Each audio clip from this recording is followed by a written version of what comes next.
पहला प्रश्न है सूची 1 को सूची 2 से सुमेलित कीजिए। एक तरफ महाजनपद के नाम है, दूसरी तरफ राजधानी। तो पहला गंधार की राजधानी हो जाएगा आपका तक्षशिला। सूरसेन की राजधानी मथुरा। सी में है वत्स्य की राजधानी श्रावस्ती और कौशल की राजधानी कौशाम्बी। इस प्रकार ऑप्शन हो जाएगा ए। दूसरा प्रश्न है हर्यक वंश के किस शासक को कुनिक कहा जाता है? हर्यक वंश के किस शासक को कुनिक कहा जाता था? तो आंसर हो जाएगा बी उदायन को। हर्यक वंश के शासक उदायन को कुनिक कहा जाता था। तीसरा प्रश्न है किस शासक ने गंगा एवं सोन नदियों के संगम पर पाटलिपुत्र नामक नगर की स्थापना की? आंसर हो जाएगा उदायन। उदायन ने गंगा एवं सोन नदियों के संगम पर पाटलिपुत्र नामक नगर की स्थापना की थी। अगला प्रश्न है चौथा, शिशुनाग वंश का वह कौन सा शासक था जिसके समय में वैशाली में द्वितीय बौद्ध संगीति का आयोजन किया गया? उसे काकवर्ण के नाम से भी जाना जाता है।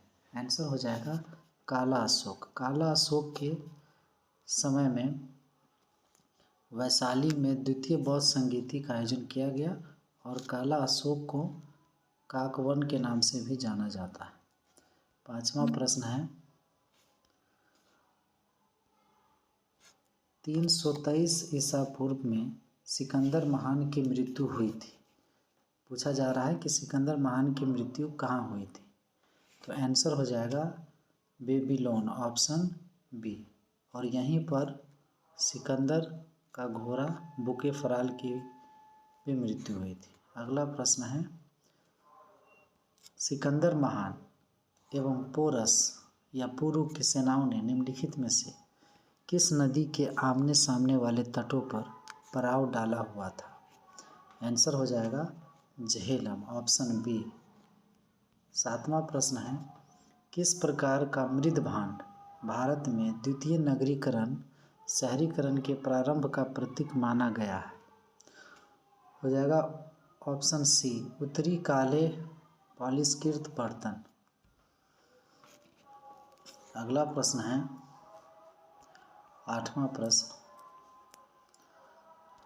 पाली ग्रंथों में गांव के मुखिया को क्या कहा गया है? पाली ग्रंथों में गांव के मुखिया को भोजक या ग्राम भोजक कहा गया। ऑप्शन हो जाएगा बी।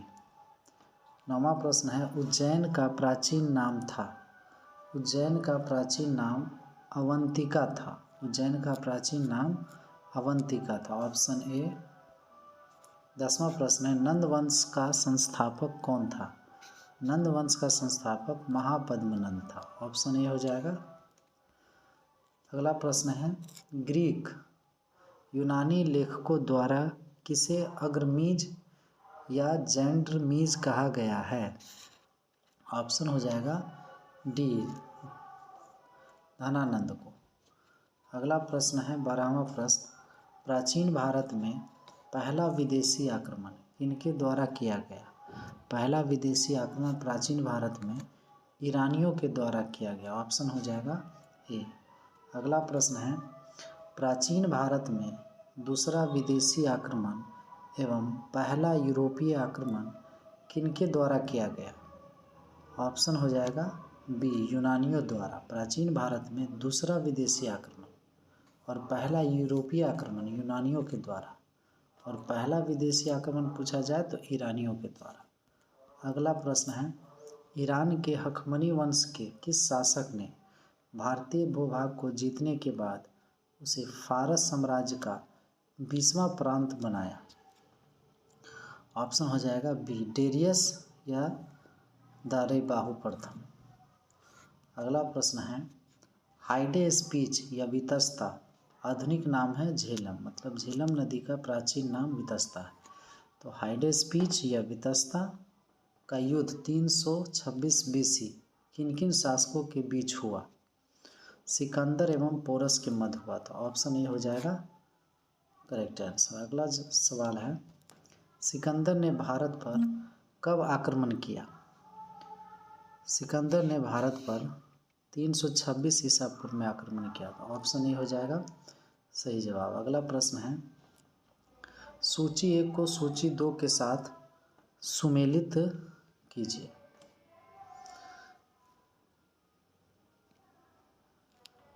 बिंबिसार एक तरफ शासक है, दूसरी तरफ वंश। बिंबिसार किस वंश के थे? तो हर्यक वंश के। तो एक का हो जाएगा एक काला अशोक। काला अशोक किस वंश के थे? काला अशोक किस वंश के थे? अगला प्रश्न है, सूची 1 को सूची 2 के साथ सुमेलित कीजिए। एक तरफ शासक के नाम है, दूसरी तरफ वंश है। बिंबिसार किस वंश के थे? तो हर्यक वंश के। काला अशोक किस वंश के थे? शिशुनाग वंश। महापद्मनंद किस वंश के थे? नंद वंश। और बिंदुसार किस वंश के थे? मौर्य वंश। अगला प्रश्न है, इसमें आंसर हो जाएगा ऑप्शन बी 1 2 4 3। अगला प्रश्न, सूची 1 को सूची 2 के साथ सुमेलित कीजिए। एक तरफ है महाजनपद, दूसरी तरफ आधुनिक क्षेत्र है। तो मगध वर्तमान क्षेत्र हो जाएगा मगध का पटना या गया के जिले। बी का वत्स्य का वर्तमान क्षेत्र हो जाएगा इलाहाबाद। कौशल का वर्तमान क्षेत्र हो जाएगा, कौशल का अवध हो जाएगा। और अवंती का क्षेत्र हो जाएगा मालवा। सभी सुमेलित है। अगला प्रश्न है, मगध की प्रथम राजधानी कौन सी थी? मगध की प्रथम राजधानी गिरिवर्ज या राजगिरी। ऑप्शन हो जाएगा सी। अगला प्रश्न है, किस शासक द्वारा सर्वप्रथम पाटलिपुत्र का राजधानी के रूप में चयन किया गया? ऑप्शन हो जाएगा उदयन। सर्वप्रथम पाटलिपुत्र को राजधानी के रूप में उदयन के द्वारा चयन किया गया। अगला प्रश्न है, 16 महाजनपदों की सूची उपलब्ध है अंगुत्तर निकाय में। ऑप्शन हो जाएगा बौद्ध धर्म के हैं, अंगुत्तर निकाय में 16 महाजनपदों की सूची उपलब्ध है। अगला प्रश्न है, निम्नलिखित में से मगध का कौन सा राजा सिकंदर महान का समकालीन था? सिकंदर महान का समकालीन धनानंद था। ऑप्शन हो जाएगा बी। अगला प्रश्न है 23, प्रथम मगध साम्राज्य का उत्कर्ष किस सदी में हुआ था? प्रथम मगध साम्राज्य का उत्कर्ष किस सदी में हुआ था? तो सदी हो जाएगा 6ठी सदी ईसा पूर्व। Option B. अगला प्रश्न है, सिकंदर की भारत में सफलता के निम्न कारण थे। इसके भारत में तब कोई केंद्रीय सत्ता नहीं थी, सही है। उसकी सेना श्रेष्ठ प्रकार की थी, सही है। उसे देशद्रोही भारतीय शासकों का सहयोग मिला, ये भी सही है। वह एक अच्छा प्रशासक था, ये भी सही है। चारों सही है। ऑप्शन हो जाएगा डी 1 2 3 एवं 4।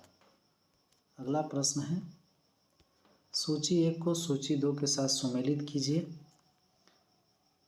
तथा सूचियों के नीचे दिए गए कूट से सही उत्तर चुनिए। एक तरफ राजा है और दूसरे तरफ राज्य है। तो प्रधोत हो जाएगा। कहाँ का था राजा? तो ये था अवंती का। उदयन कहाँ का था? तो उदयन था मगध का, ये हो जाएगा। प्रसेनजीत कहाँ का था? तो कौशल का था। और अजातशत्रु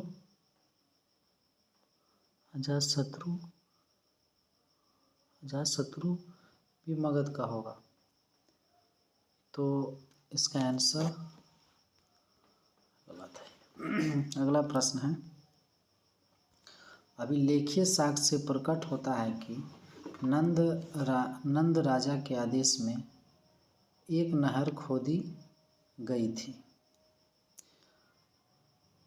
कहाँ खोदी गई? तो ऑप्शन हो जाएगा सी, कलिंग में। अगला प्रश्न है, पहला ईरानी शासक जिसने भारत के कुछ भाग को अपने अधीन किया था। पहला ईरानी शासक जो भारत के कुछ भागों को अपने अधीन किया था, तो डेरियस हो जाएगा। ऑप्शन हो जाएगा सी। अगला प्रश्न है, मगध के राजा अजातशत्रु का सदैव किस गणराज्य के साथ युद्ध रहा? तो वज्जी संघ, वैशाली के साथ हमेशा युद्ध रहा। अगला प्रश्न है, वज्जी संघ के विरुद्ध मगध राज्य के किस शासक ने प्रथम बार रथमूसल तथा महाशिलाकंटक नामक गुप्त हथियारों का प्रयोग किया? रथमूसल तथा महाशिलाकंटक। तो आंसर हो जाएगा अजातशत्रु ने प्रयोग किया था। ऑप्शन हो जाएगा ए। अगला प्रश्न है, नंद वंश का अंतिम सम्राट कौन था? नंद वंश का अंतिम सम्राट धनानंद था। ऑप्शन हो जाएगा बी। 31 नंबर, भारत में सिक्कों मुद्रा का प्रचलन कब हुआ? 600 ईसा पूर्व में। ऑप्शन हो जाएगा सी। 32 नंबर क्वेश्चन, निम्न राजाओं पर विचार कीजिए। अजातशत्रु, बिंदुसार, प्रसेनजीत। इनमें से कौन कौन बुद्ध के समकालीन थे? कौन कौन बुद्ध के समकालीन थे? अजातशत्रु समकालीन थे और प्रसेनजीत समकालीन थे। ऑप्शन हो जाएगा 1 और 3। Option C. अगला प्रश्न, 6ठी सदी ईसा पूर्व के दौरान बड़े राज्यों के उदय का मुख्य कारण क्या था? उत्तर प्रदेश और बिहार में व्यापक पैमाने पर लोहे का उपयोग। ऑप्शन हो जाएगा ए। 34 नंबर प्रश्न है, मगध सम्राट बिंबिसार ने अपनी राजवैद्य जीवक को किस राज्य के राजा की चिकित्सा के लिए भेजा था? ऑप्शन हो जाएगा सी, अवंती के राजा की चिकित्सा के लिए भेजा था। अगला प्रश्न है, किस शासक ने अवंती को जीतकर मगध का हिस्सा बनाया? अवंती को जीतकर मगध का हिस्सा बनाया, किसने बनाया? तो शिशुनाग ने। अगला प्रश्न है, किस मगध सम्राट ने अंग महाजनपद का विलय अपने राज्य में कर लिया? ऑप्शन हो जाएगा ए, बिंबिसार। अगला प्रश्न है, 37 नंबर, शिशुनाग ने किस राज्य का विलय मगध साम्राज्य में नहीं किया? शिशुनाग ने किस राज्य का विलय मगध साम्राज्य में नहीं किया? तो काशी का विलय नहीं किया। ऑप्शन हो जाएगा डी। अगला प्रश्न है, काशी और लिच्छवी का विलय मगध साम्राज्य में किसने किया? तो अजातशत्रु ने किया। ऑप्शन हो जाएगा बी। 39, मगध साम्राज्य के बारे में कौन सही नहीं है? कौन सही नहीं है? तो पुराणों एवं महाकाव्यों के अनुसार इसकी स्थापना बृहद्रथ ने की थी, ये सही है। महापद्मनंद ने इसे सर्वाधिक विस्तार प्रदान किया तथा सर्वक्षत्रांतक एवं एक विराट की उपाधि धारण की, सही है। गिरिवर्ज, राजगिरी, पाटलिपुत्र एवं वैशाली क्रमशः इसकी 4 राजधानियां बनी, सही है। इनमें से कोई नहीं, ऑप्शन डी हो जाएगा, तीनों सही है। अगला प्रश्न हो जाएगा, सिकंदर के आक्रमण के समय उत्तर भारत पर निम्नलिखित राजवंशों में किस एक का शासक था? तो नंद वंश का शासक था। ऑप्शन ए हो जाएगा। अगला प्रश्न है, निम्नलिखित में कौन सा एक ईसा पूर्व 6ठी सदी में प्रारंभ में भारत का सर्वाधिक शक्तिशाली नगर राज्य था? तो मगध था। ऑप्शन हो जाएगा डी। अगला प्रश्न है, निम्नलिखित में से कौन कौन से भारत पर ईरानी आक्रमण के प्रभाव के रूप में माना जाता है? तो खरोष्ठी लिपि का प्रचार, अभिलेख उत्कीर्ण करने की कला का प्रचार, ईरानियों की छत्रा प्रणाली का प्रचार, घंटा आकार की गुंबज की कला का प्रचार, स्त्री अंगरक्षकों की नियुक्ति। डी हो जाएगा, सभी सही। ऑप्शन हो जाएगा 1, 2, 3, 4, 5। अगला प्रश्न है, निम्नलिखित में कौन सा एक सिकंदर के आक्रमण का प्रभाव नहीं था? इसका आंसर हो जाएगा उसने भारत के यूनान की रियासत बनाया, ये नहीं है, बाकी सभी है। ऑप्शन हो जाएगा डी। अगला प्रश्न है, निम्नलिखित में से किस राज्य में गणतंत्रात्मक शासन व्यवस्था नहीं थी? तो ऑप्शन हो जाएगा मगध में, ऑप्शन डी। अगला प्रश्न है, निम्नलिखित में से किसे सेनिया मीन्स नियमित और अस्थायी सेना रखने वाला, तो सेनिया किसे कहा जाता था? तो ऑप्शन हो जाएगा बिम्बिसार को। अगला प्रश्न है, निम्नलिखित में से किसे उग्रसेन मतलब हो गया भयानक सेना का स्वामी कहा जाता था? तो हो जाएगा ऑप्शन ए महापद्मनंद को। अगला प्रश्न है, डेरियस ने 516 बीसी में सिंधु के तटवर्ती भूभाग को जीतकर उसे ईरान का 20वां प्रांत बनाया, उससे कितना राजस्व प्राप्त होता था? तो 360 टैलेंट, ऑप्शन हो जाएगा ए। अगला प्रश्न है, निम्नलिखित में से कौन सिकंदर के साथ भारत आने वाला इतिहासकार नहीं था? तो नियार्कस था, तो ये बी सी आपका हो जाएगा, इसमें डी हो जाएगा हेरोडोटस को इतिहास का पिता कहते, ये नहीं था, ऑप्शन हो जाएगा डी। अगला प्रश्न है, महाजनपद काल में श्रेणियों के संचालक को कहा जाता था? महाजनपद काल में श्रेणियों के संचालक को श्रेष्ठिन कहा जाता था, ऑप्शन हो जाएगा ए। अगला प्रश्न है, गृहपति का अर्थ क्या था? तो गृहपति का अर्थ धनी किसान होता था, ऑप्शन हो जाएगा ए। धन्यवाद।